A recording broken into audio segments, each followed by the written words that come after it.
Le gouffre de la Baume des Crêtes s'ouvre dans les prés à vaches en haut de Déservillers, au milieu de ce bosquet d'arbres.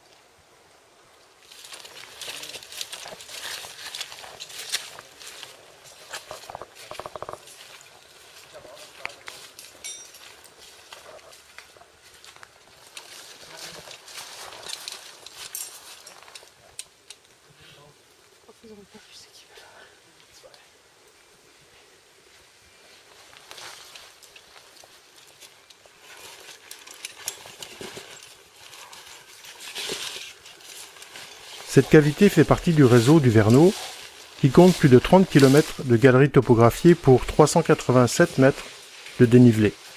La Baume des Crêtes, qui constitue l'entrée la plus haute du réseau, rejoint le collecteur des eaux du Verneau à moins 180 mètres.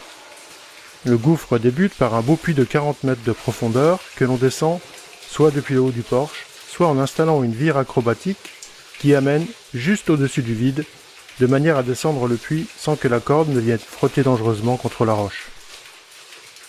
On remarquera au passage, sur la gauche, les cordes d'une équipe allemande qui ne s'est pas embarrassée dans la manière d'équiper la descente, et on admirera l'angle que font les cordes sur les arêtes rocheuses.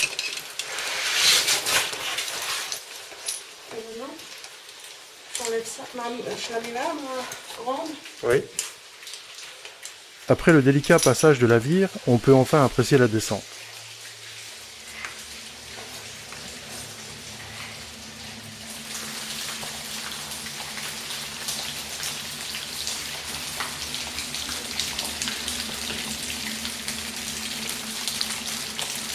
Imaginez un instant ce qui se passerait si la corde frottait contre la roche au départ du puits.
Après cette descente aérienne, nous arrivons dans la grande salle de plusieurs dizaines de mètres de hauteur.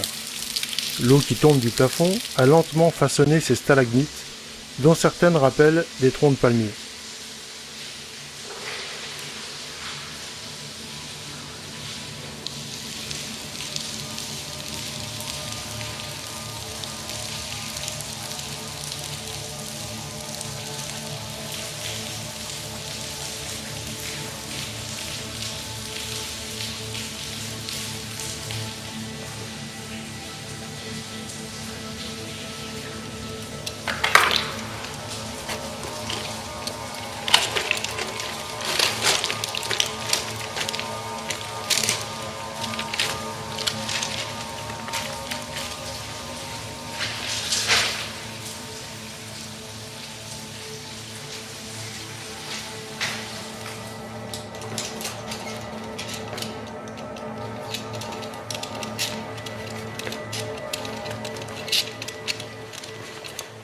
Tout en bas de la grande salle, nous débouchons dans la salle du réveillon, avec sa belle dalle inclinée qui forme le plafond.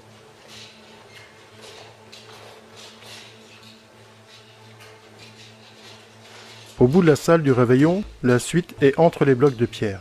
Et il faut se faufiler dans cet éboulis, heureusement bien stable. Enfin, on veut y croire.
Un toboggan bien pentu nous amène tranquillement dans la salle des Dolois.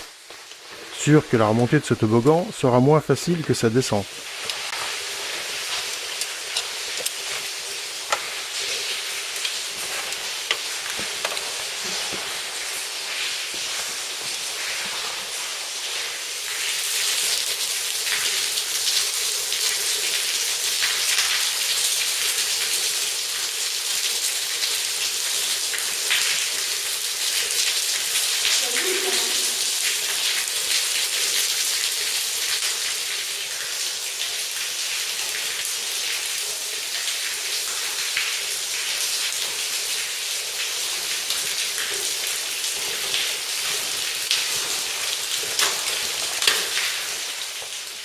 Au fond de la salle, un passage en hauteur dans la calcite va nous permettre d'accéder à un ressaut de 3 mètres, suivi aussitôt d'un puits de 15 mètres bien arrosé.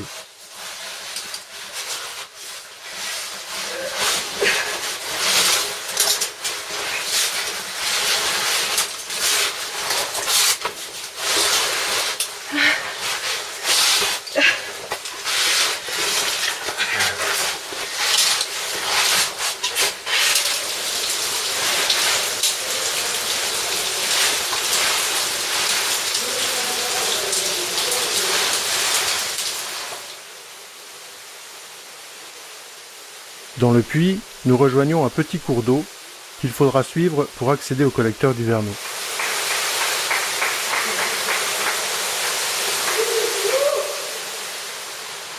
L'eau, saturée de calcaire, a formé ces petits bassins de calcite qu'on appelle des gours.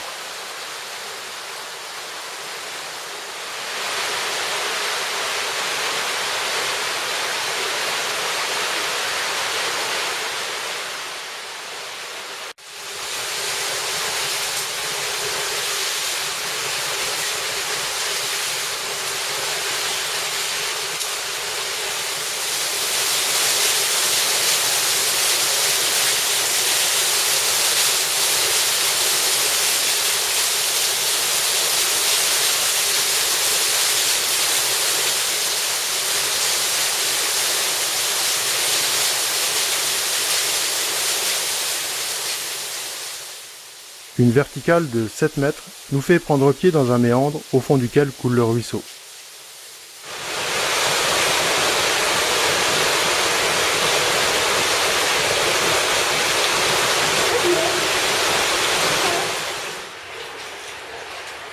Après quelques dizaines de mètres de progression dans l'eau, un resserrement oblige à faire une remontée dans une galerie supérieure.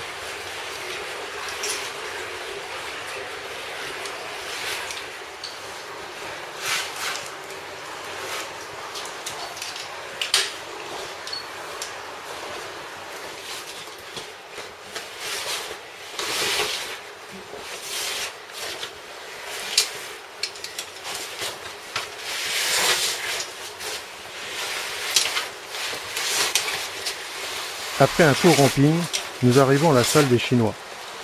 Au fond de cette salle, il faut redescendre dans l'eau pour franchir une trémie. C'est ici que nous allons faire demi-tour et commencer la remontée.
Comme prévu, la remontée du toboggan ne se fait pas sans mal, même si le passage a été élargi pour permettre le passage d'une civière lors d'un spédoscours en 1985. Et avant, c'était beaucoup plus étroit que ça. Hein? Avant, c'était beaucoup plus étroit que ça. Mais même comme ça déjà. Oui, déjà là, c'est pas mal. Le petit passage là, sympathique. Très. Alors, le sac, tu viens?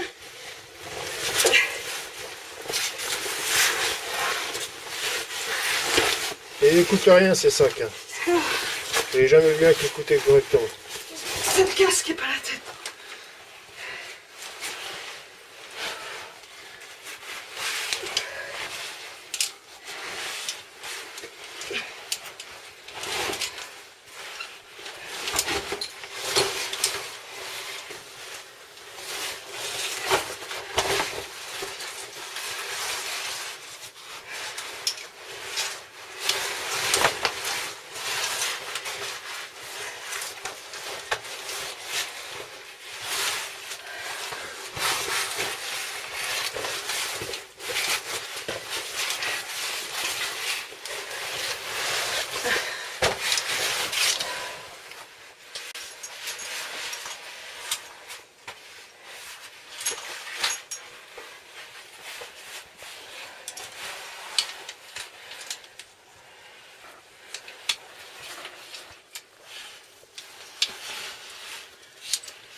Je suis censée monter là, comme je peux, c'est ça? Le mieux c'est de se tourner, hein. Parce qu'il faut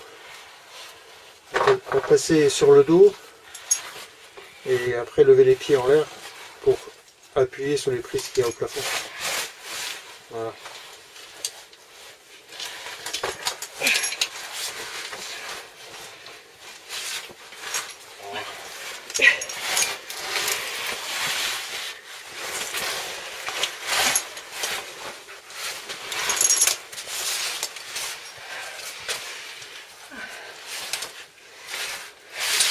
Allez, il est sorti de boulet. Ah bah c'est déjà une bonne chose. Après la remontée, toujours difficile, de l'éboulis de la grande salle, nous attaquons le dernier puits avant la sortie.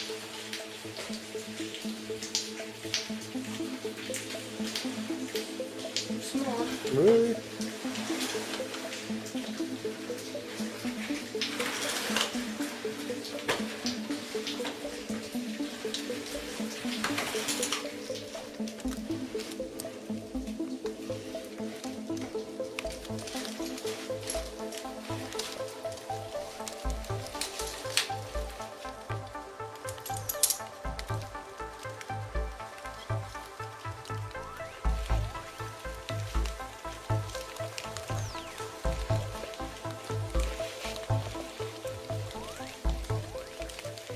Nous sortirons de nuit et sous la pluie. Finalement, ce n'est pas très différent de sous terre, mis à part bien sûr les arbres et le bruit lointain des cloches des vaches franc-comtoises.